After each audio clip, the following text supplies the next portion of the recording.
Last day in New York. We're just packing up our things. It was a great 2 nights and 3 days. Our flight is out tonight at 6, but part of me hopes it gets a little delayed so we can stay here longer. Apparently it's really snowing back home, even though it's kind of nice here, so I guess we'll see. But that's a wrap for this hotel, and I'll pick back up in a second on the streets.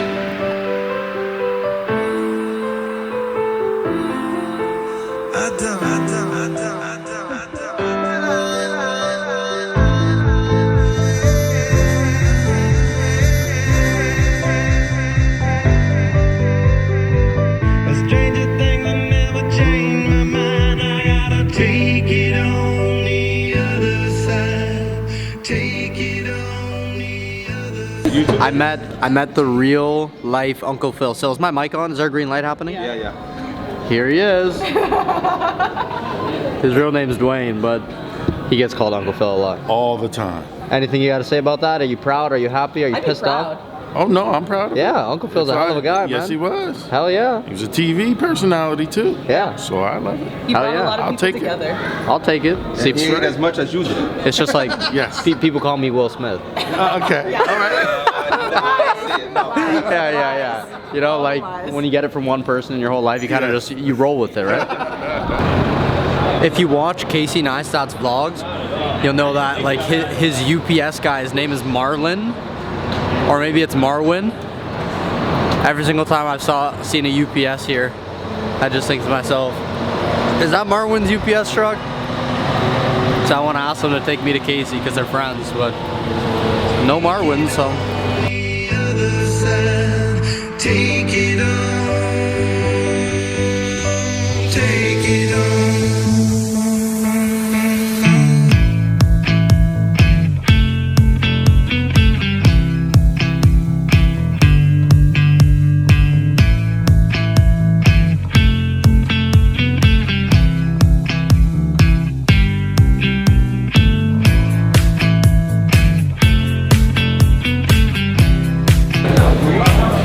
The energy in this place is fucking amazing.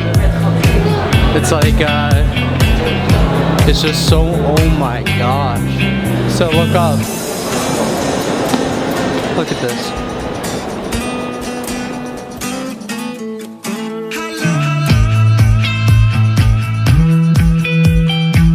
We don't even need to take a train.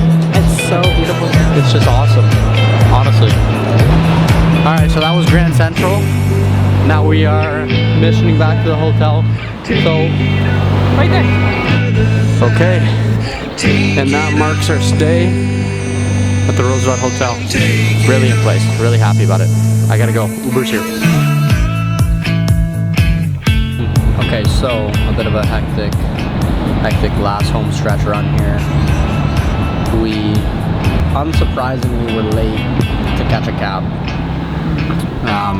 And then our first 2 Uber flopped, and then our second Uber is amazing. You're amazing, man. What's your name? Jose? Jose. All right, cheers. Thank you, Jose. You're awesome. So Jose's taking care of us right now, and we are on our way to the airport. There's a bit of traffic. Are we gonna make it? Yeah. Jose says we're good. So if Jose says we're good. And yeah, we're just pooped, right? So. Yeah, she's sleeping. We're able to work it all out. I knew we would. All right, to the airport. Okay, so we've been tied up in the airport for a little bit. A few delays, as to be expected. I'm trying to focus in here. Anyways, a few delays as to be expected, but ultimately we are on the only flight back to Toronto, so I'm grateful for that. And this trip's been a hell of a few days, so I'm really happy about that. No complaining.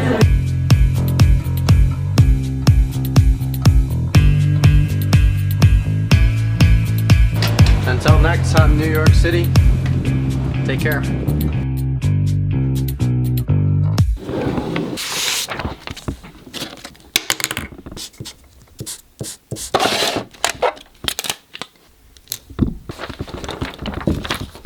There we go. Okay. My 2 biggest lessons from the Gary Vaynerchuk interview. It's ironic because I don't know how many of you watching this know about Gary, but he works with a gentleman by the name of D-Rock. D-Rock is his nickname. David Rock is his full name. He's really cool, and he's Gary's full-time filmmaker. Gary has a whole team of people that just do video, from editing to posting to social to filming. And D-Rock is the guy that literally travels with Gary all the time, 5 days a week, 24 hours a day if necessary, and just films them. So when I was walking with Gary, I was also walking with D-Rock. In the video, the guy that you saw filming us in the background, yeah, that was not, that, is my mic on? Okay, good.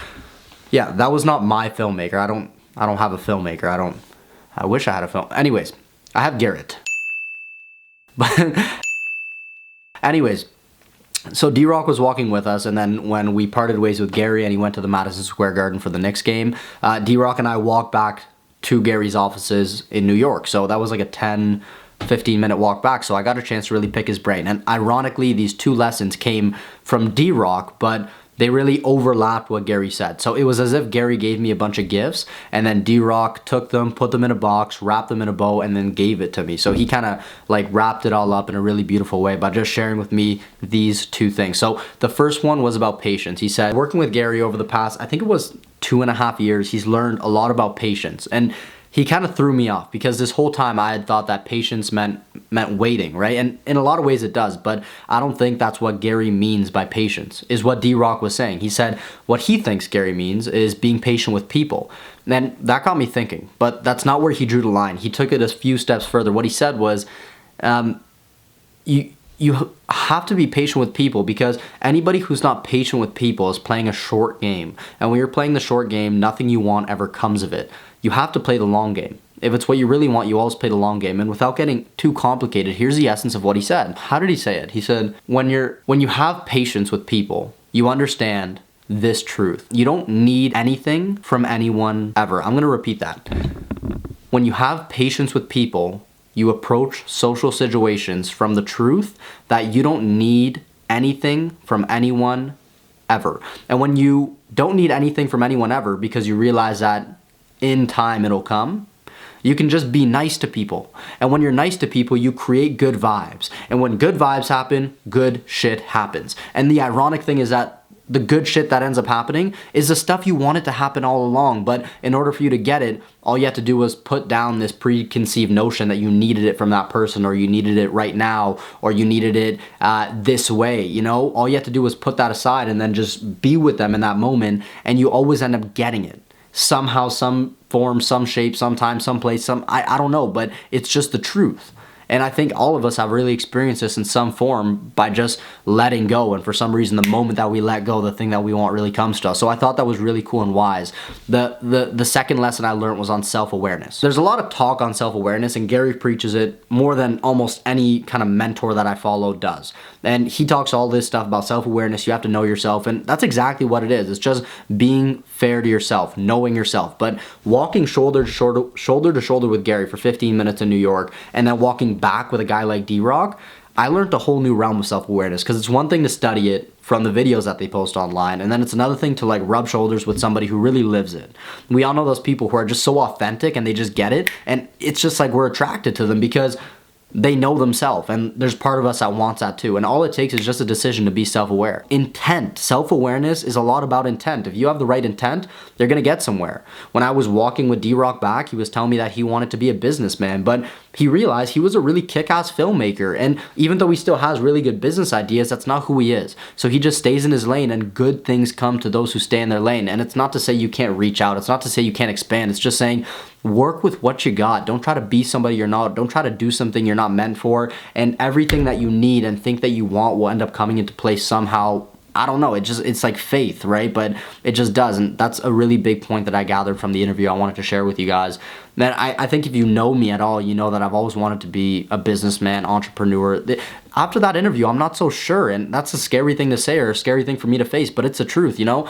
I don't think I'm the person, I don't think I'm the solo identity to go out and run the business. I don't know if I'm that type anymore. I do know I'm not that type, and if I try to force myself to become it, I don't think I'll be very happy. Okay, my battery died in the middle of that last talk, so if the angles have changed, forgive me. all I was saying is this. After that conversation, I realized a lot of stuff about myself, and the two biggest kind of pinpoints and ways to package it up. This is not straight, kind of straight, good enough, it's gonna fall. Anyways, self-awareness and patience. Come on. Simple stuff sometimes, you know, just like standing up, you know, doing what tripods do. Doesn't do this. This tripod doesn't know itself. Self-awareness. Tripod awareness. Life is not about doing all the stuff that people said we were supposed to do, or being a certain way, or gaining acceptance. It's really just about enjoying yourself. And the best way I know how to enjoy myself is just to be myself. And as corny, as plain, as simple as that sounds, it's like just working off of instinct, following that gut, following those weird ideas that you have, calling that person, touching base with the new ones, going up to somebody that's random and asking them a question, or maybe even asking Gary Vee for a meeting in New York. All this stuff was just stuff that I thought would be cool, and it's turned into so much more than that. It's brought me new opportunities, and now getting a chance to reflect back at it, I could finally say and speak on the fact that it's just, you know, when you enjoy yourself and enjoy your life, it's not selfish. It's actually the most selfless thing you could do, because everybody around you lightens up as well, because through you they remember a part of them that is also amazing, and a part of them that's also really real, and hopefully you can reignite that in them. I don't know, maybe, but it's really just the best way I know how to enjoy my life and just have self-love. And I'm ranting here, but it's because I'm going to be editing this after, and I don't know where that was going. I'm just ranting at this point. I'm gonna put this down and get to editing.